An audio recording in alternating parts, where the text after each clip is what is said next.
This is Kapil Kadan your science Guruji. इस video में हम बात करेंगे most important difference for your board exam. तो आज आपको चैप्टर वाइज वो सभी मोस्ट इंपॉर्टेंट डिफरेंस कराएंगे जो आपके बोर्ड एग्जाम के लिए काफ़ी इंपॉर्टेंट रहेंगे, जिसके अंदर हम केमिस्ट्री, फिजिक्स एंड बायोलॉजी के सभी डिफरेंस करने वाले हैं। तो वीडियो को अंत तक जरूर देखते रहिए, और जो भी फ्रेंड्स मेरे साथ फर्स्ट टाइम जुड़ रहे हैं तो चैनल को सब्सक्राइब जरूर कर लें। तो सबसे पहले हमारे पास जो फर्स्ट डिफरेंस है, difference between displacement reaction and double displacement reaction. तो देखिए बच्चों, हमारे पास डिस्प्लेसमेंट रिएक्शन क्या होती है कि in these reaction more reactive element displace less reactive element from its salt solution. कि जो मोर रिएक्टिव एलिमेंट होते हैं वो डिस्प्लेस करते हैं किसको, लेस रिएक्टिव एलिमेंट को। उसको हम क्या बोलेंगे, डिस्प्लेसमेंट रिएक्शन। यदि हम बात करें डबल डिस्प्लेसमेंट रिएक्शन की, कि in these reaction there is an exchange of a ions between the two reactant. Ions का एक्सचेंज होना किसके बीच में से, दो रिएक्टेंट के बीच में। This is called is a double displacement reaction. तो सेकेंड पॉइंट आप क्या लिखोगे कि these reaction are usually slow and take a longer time for their completion. कि जो हमारे पास डिस्प्लेसमेंट रिएक्शन है ये बेसिकली स्लो रिएक्शन होती है, काफ़ी लंबा समय लेती है कंप्लीशन होने के लिए।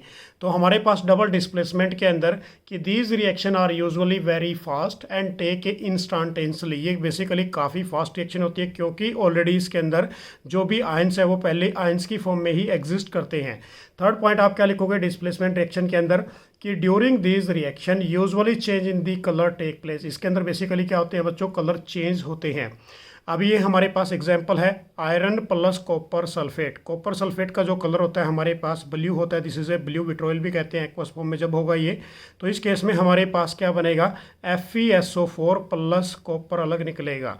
अब यहाँ पर जो कॉपर का कलर आया आपके पास वो क्या है, this is A light green. अब इस केस में से यदि बात करें, iron is a more reactive than of A copper, इसलिए कॉपर को उसने डिस्प्लेस कर दिया। इसका यदि हम थर्ड पॉइंट की बात करें डबल डिस्प्लेसमेंट की बच्चों, कि during these reaction usually precipitate are found. इसमें क्या बनते हैं, प्रेसिपिटेट। प्रेसिपिटेट क्या होते हैं हमारे पास, this is a insoluble substance formed in a chemical reaction. ये इसका हमारे पास सिंबल रहेगा प्रेसिपिटेट का। तो रिएक्शन क्या लेके चले हम, AgNO3 silver nitrate aqueous plus sodium chloride aqueous. तो हमारे पास इसके अंदर AgCl बना, this is A white precipitate, ये प्रेसिपिटेट का सिंबल रहेगा, प्लस NaNO3 निकला। तो ये था हमारे पास फर्स्ट वाला डिफरेंस। सेकंड जो डिफरेंस है हमारे पास, ये डिफरेंस रहेगा बेसिकली बच्चों मेटल एंड नॉन मेटल से बिलोंग करेगा। तो देखिए हमारे पास मेटल और नॉन मेटल के अंदर डिफरेंस आपने बताना है। तो हमारे पास बेसिकली ये केमिकल डिफरेंस है। यदि बात करें केमिकल प्रॉपर्टी से रिलेटेड है कि oxide of a metal are इधर बेसिक इन नेचर। किस नेचर के होंगे, बेसिक नेचर के, कि both basic and acidic in nature. तो दोनों नेचर भी हो सकती है, एसिडिक और बेसिक भी। यदि हम बात करें नॉन मेटल की, कि oxides of a non metal इधर एसिडिक और न्यूट्रल, ये या तो एसिडिक होंगे या फिर क्या होंगे, न्यूट्रल फॉर्म के अंदर एग्जिस्ट करेंगे। सेकेंड पॉइंट हमारे पास मेटल के अंदर कि मेटल सारे इलेक्ट्रो पॉजिटिव इन नेचर। जो मेटल होते हैं वो किस नेचर के होते हैं, इलेक्ट्रो पॉजिटिव। नॉन मेटल की बात करें कि नॉन मेटल आ रहे हैं इलेक्ट्रो नेगेटिव इन नेचर, ये किस नेचर के होंगे बच्चों, इलेक्ट्रो नेगेटिव इन नेचर के होंगे। थर्ड पॉइंट हमारे पास मेटल के अंदर कि metal replace hydrogen from the dilute acid. जो मेटल है वो रिप्लेस करेंगे हाइड्रोजन को फ्रॉम किस में से, डाइल्यूट एसिड के अंदर से। यदि हम नॉन मेटल की बात करें, non metal do not replace hydrogen from the dilute acid. जो नॉन मेटल होते हैं वो रिप्लेस नहीं करते कि बेसिकली किसके अंदर बच्चों, हाइड्रोजन को फ्रॉम डाइल्यूट एसिड के अंदर से। तो फोर्थ पॉइंट क्या लिखोगे आप मेटल वाले केस में, कि metal react with water and produce a metal hydroxide. कि जो मेटल है वो रिएक्ट करेंगे किसके साथ, वाटर के साथ, और प्रोड्यूस करेंगे बच्चों मेटल हाइड्रोक्साइड और ऑक्साइड एंड हाइड्रोजन गैस। यदि हम नॉन मेटल की बात करें कि non metal do not react with water और steam to evolve hydrogen gas as they can not give electron from the hydrogen ions of a water. तो ये difference भी आपने बिल्कुल अच्छे तरीके से लर्न कर लेना है बच्चों। नेक्स्ट हमारे पास this is a top most important difference है ये रोस्टिंग और कैल्सिनेशन, जो मिडल रिएक्टिविटी सीरीज से बिलोंग करता है। तो सबसे पहले देखिए रोस्टिंग प्रोसेस क्या है हमारे पास, कि ore is heated in the presence of excess of air. जो और है बेसिकली उसको हीट करना है आपने किसकी प्रेजेंस में, एक्सेस अमाउंट ऑफ एयर की प्रेजेंस में। यदि हम कैल्सिनेशन की बात करें, ore is heated in the absence of a excess of air, इस केस में अब्सेंस होती है ऑक्सीजन की, या फिर आप ऐसे भी लिख सकते हो limited amount of A oxygen के प्रेजेंस में आपने हीट करना है और को। सेकेंड पॉइंट क्या लिखोगे रोस्टिंग के अंदर, it is done for a sulphide और, ये किसके लिए होता है बेसिकली सल्फाइड और के लिए। यदि हम कैल्सिनेशन की बात करें, it is done for a carbonate और, कार्बोनेट और के लिए ये होगा। उसके बाद नेक्स्ट हमारे पास यदि बात करें बच्चों इसी के अंदर कि जो रोस्टिंग प्रोसेस है, रोस्टिंग प्रोसेस हमारे पास सल्फर डाइऑक्साइड गैस इवॉल्व होगी इसके अंदर। यदि हम बात करें कैल्सिनेशन की तो हमारे पास इसमें क्या होगा, this is a carbon dioxide gas is a evolve, इसमें कार्बन डाइऑक्साइड गैस इवॉल्व होगी। नेक्स्ट हमारे पास है what are the difference between saturated hydrocarbon and unsaturated hydrocarbon. तो सबसे पहले देखिए सैचुरेटेड हाइड्रोकार्बन कि saturated hydrocarbon burns with a blue flame, ये ब्लू फ्लेम के अकॉर्डिंग ही बर्न होंगे because they contain more hydrogen and less carbon content which allow them is a Burns completely. जो सैचुरेटेड होते हैं बेसिकली ब्लू फ्लेम के according ये burn होते हैं, ये कम्प्लीटली क्या हो जाते हैं, कम्बस्ट हो जाते हैं। यदि हम अनसैचुरेटेड की बात करें बच्चों कि unsaturated hydrocarbon burn with a sooty flame, इसमें क्या निकलता है बेसिकली धुआं निकलता है sooty flame, because more of a carbon content which does not allow them to the burn completely, इसके अंदर ये प्रॉपरली बर्न नहीं होता, कम्प्लीटली बर्न नहीं होता।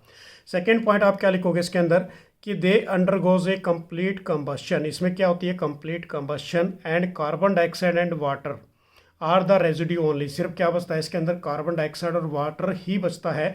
But in case of a unsaturated hydrocarbon की बात करें कि they undergo incomplete combustion and forms the unburnt carbon particle in addition of a carbon dioxide and water molecule is a residue. तो ये भी हमारे पास काफ़ी इंपॉर्टेंट डिफरेंस था। उसके बाद नेक्स्ट हमारे पास जो डिफरेंस है बच्चों ये भी काफ़ी इंपॉर्टेंट है, difference between soap and detergent. तो सबसे पहले देखिए आप सोप के बारे में कि सोप आर द सोडियम और potassium salt of a long chain carboxylic acid. जो साबुन होती है बेसिकली एक लॉन्ग चेन होती है, किसकी होती है बेसिकली ये सोडियम और पोटासियम सॉल्ट की। अब इस केस में यदि बात करें डिटर्जेंट की कि डिटर्जेंट आर दी अमोनियम और sulphonate salt of a long chain of a carboxylic acid, इसमें अमोनियम और सल्फोनेट साल्ट होते हैं, उसकी एक लॉन्ग चेन होती है कार्बोक्सिलिक एसिड की।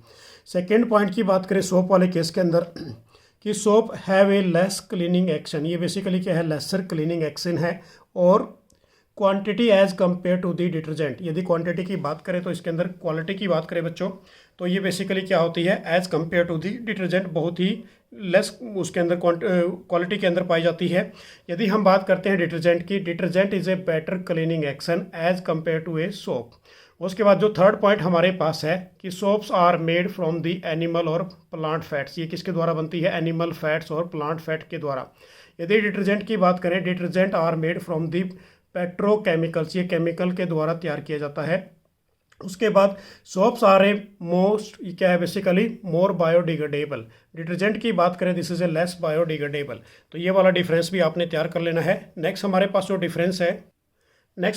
डिफरेंस है बच्चों डायमंड और ग्रेफाइट के अंदर, तो ये वाला भी टॉप मोस्ट इंपॉर्टेंट रहेगा कि diamond has a 3 dimensional network structure. जो डायमंड होता है उसकी जो स्ट्रक्चर होती है वो 3 डायमेंशनल स्ट्रक्चर होती है।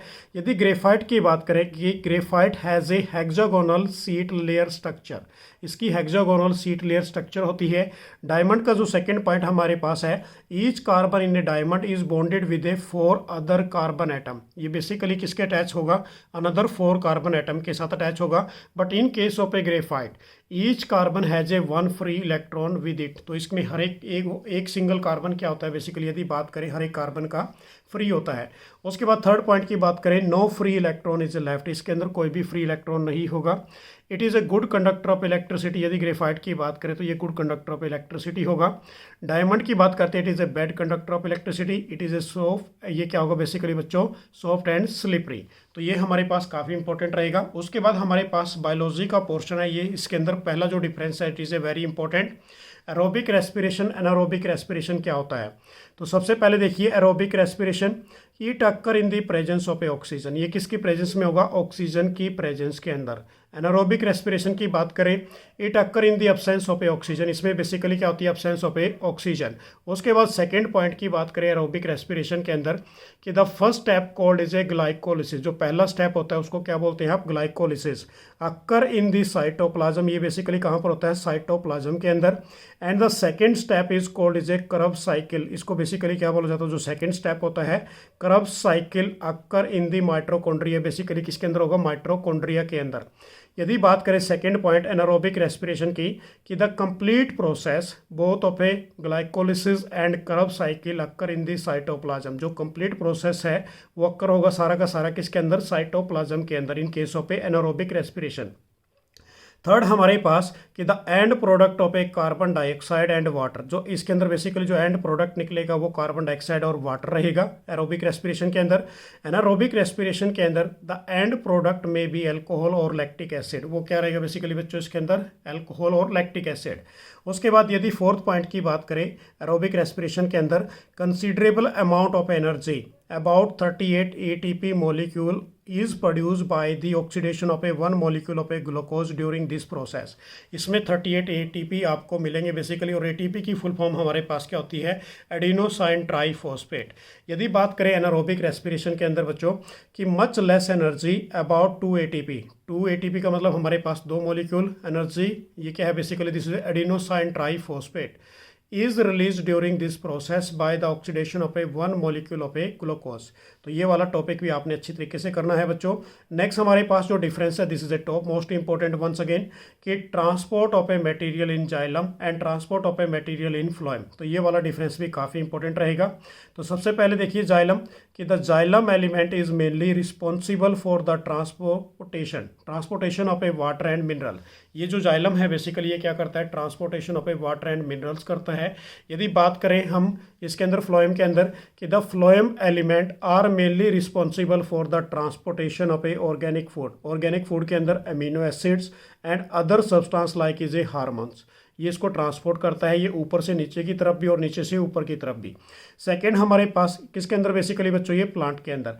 सेकंड पॉइंट हमारे पास transport of material in xylem के अंदर कि the tracheids and vessels element of a xylem help in the upward transportation, इसमें क्या होती है, ऊपर की तरफ ट्रांसपोर्टेशन होती है, that is from the root to the stem, root से स्टेम की तरफ, लीव्स की तरफ एंड ब्रांचेस की तरफ। यदि हम बात करें transport of a material in phloem के अंदर कि the sieve tubes and the companion cell of the phloem help in the translocation of a food and other substance both in upward and downward direction, ये basically कहाँ पर होता है, upward and downward direction के अंदर। अब ये दोनों पॉइंट याद रखने अपने, किसकी हेल्प से होता है बेसिकली, सी ट्यूब्स और कंपेनियन सेल की हेल्प से। और यदि इसकी बात करें जाइलम की बच्चों, इसमें ट्रेचिड और वेसल्स की बात हो रही है। थर्ड पॉइंट हमारे पास क्या रहेगा transport of material in xylem के अंदर कि the transport in a xylem take place by using a simple physical force, इसमें क्या लगती है, एक सिंपल फिजिकल फोर्स लगती है, दैट इज क्या बोलेंगे उसको, ट्रांसपिरेशन पुल्स। यदि हम बात करें ट्रांसपोर्टेशन जो हमारे पास हो रहा है जब फ्लोएम के अंदर कि the translocation in phloem is achieved by the utilising energy, basically energy utilise कौन सी की जाती है, एनर्जी करेंसी ऑफ सेल जिसे बोलते हैं एडिनोसाइन ट्राइफॉस्फेट मॉलिक्यूल्स। डन हो गया बच्चों ये भी। उसके बाद नेक्स्ट हमारे पास जो डिफरेंस है, difference between arteries and veins. अब इसके अंदर देखिए आर्टरीज क्या होती हैं स्पेशली कि they carry blood from the heart to the various organ of the body, ये जो ब्लड को कैरी करती है कहाँ से, heart to the various organ of a body के अंदर। यदि वेन्स की बात करें, they collect the blood from the different organs and bring back to the heart, ये वापस ब्लड कहाँ पर लेके आती है, हार्ट के अंदर। डीऑक्सीजनेटेड ब्लड को कैरी करती है। यदि इसकी बात करें, this is A oxygenated blood को ट्रांसपोर्ट करती हैं। उसके बाद हमारे पास सेकेंड पॉइंट की बात करते हैं आर्टरीज के अंदर कि दे हैव ए थिक और इलास्टिक वॉल होती है इसके अंदर। यदि वेन्स की बात करें, दे हैव ए थिन वॉल्स, इसके अंदर थिन वॉल्स होती हैं। उसके बाद जो थर्ड पॉइंट हमारे पास, they don't have a walls, इसके अंदर वॉल्स प्रेजेंट नहीं करते, but in case of a veins they have a walls, इनके अंदर क्या होते हैं बच्चों, वॉल्स होते हैं जो बैक फ्लो नहीं होने देते। नेक्स्ट डिफरेंस हमारे पास, what are the difference between autotrophic nutrition and heterotrophic nutrition. तो सबसे पहले हम बात करेंगे यहाँ पर ऑटोट्रोपिक न्यूट्रिशन की। इन this mode of a nutrition organism prepare their own food, कि जो कोई भी ऑर्गेनिज्म है वो अपना फूड अपने आप तैयार करता है। This is called as a ऑटोट्रोपिज्म।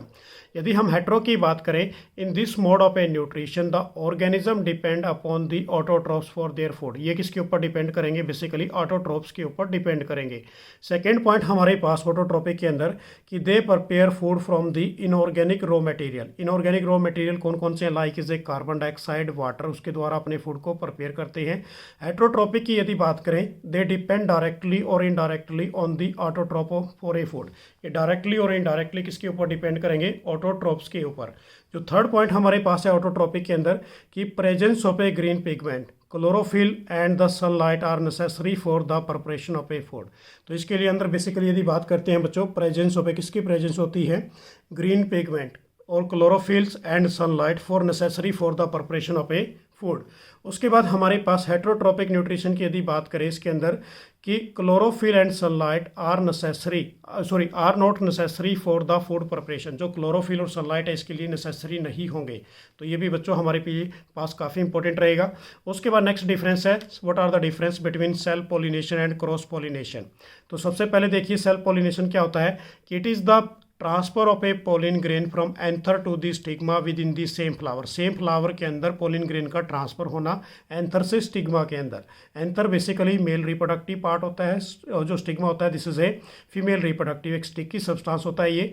उसके बाद यदि बात करें क्रॉस पोलिनेशन, हमारे पास इसका फर्स्ट पॉइंट क्या रहेगा कि it is the transfer of a pollen grain from anther to the stigma in the another flower. ये बेसिकली किसके अंदर होगा? अनदर फ्लावर के अंदर। सेकेंड पॉइंट हमारे पास सेल्फ पॉलिनेशन के अंदर बच्चों, it occur either in the same flower और another flower of the same plant. ये बेसिकली किसके अंदर होगा? सेम फ्लावर के अंदर another flower of the same plant.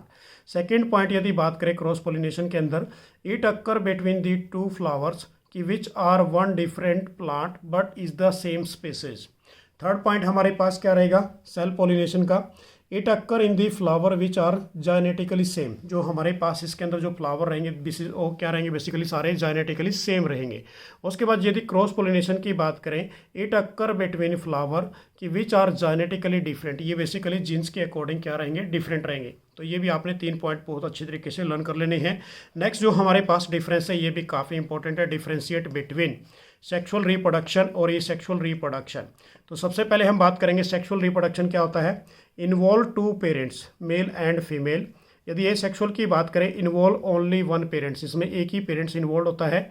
Second point हमारे पास gametes are formed in both male. जो इसके अंदर गैमेट्स होते हैं बोथ मेल मतलब स्पर्म्स, और फीमेल की बात करें तो ओवा। इस केस में हमारे पास नो गैमेट्स आर प्रोड्यूस, कोई भी गैमेट्स प्रोड्यूस नहीं होते इनके एसेक्सुअल रिप्रोडक्शन के अंदर। थर्ड पॉइंट हमारे पास meiosis occurring during the gamete formation. जो मियोसिस होती है वो कब होगी? During the gamete formation.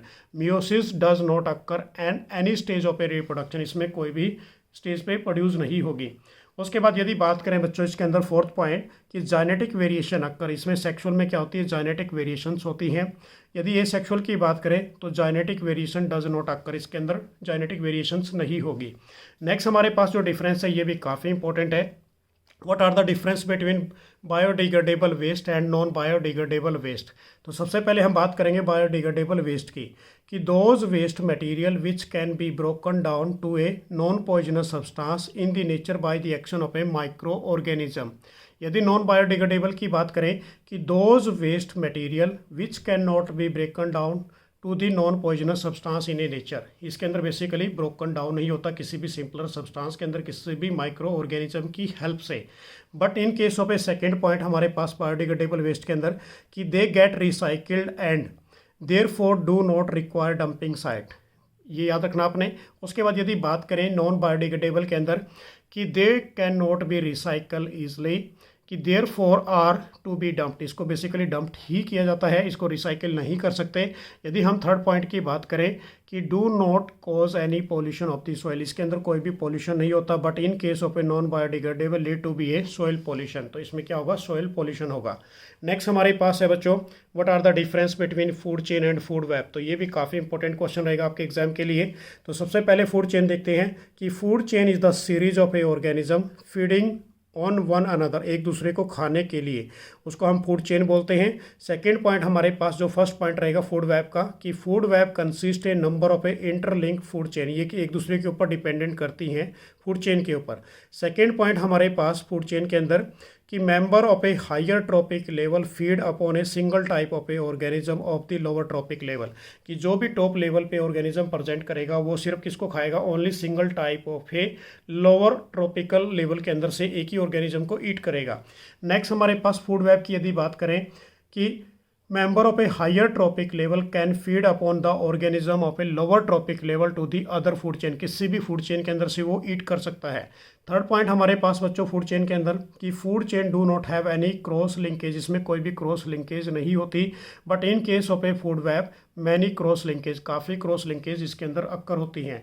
Next हमारे पास जो फोर्थ पॉइंट रहेगा कि the entire food chain get affected if any organism dies in it, तो इंटायर जो फूड चेन है get affected if the organism is died, यदि कोई भी ऑर्गेनिज्म डाई हो जाता है तो फूड चेन पे बेसिकली इफेक्ट पड़ेगा।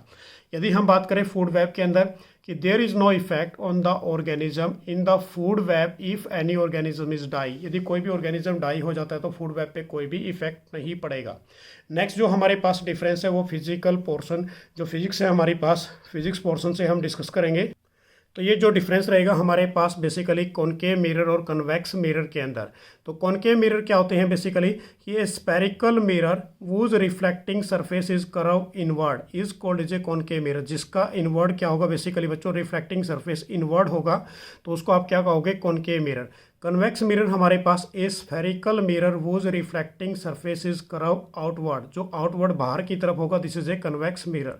सेकेंड पॉइंट हमारे पास इसी के अंदर it forms a real and inverted virtual and erect image, इसके अंदर क्या बनेगी, real inverted virtual erect image formed होगी। यदि हम बात करें कन्वेक्स मिरर की, it is always form of a virtual and erect image, इसमें क्या बनेगी, वर्चुअल और इरेक्ट इमेज फॉर्म्ड होगी।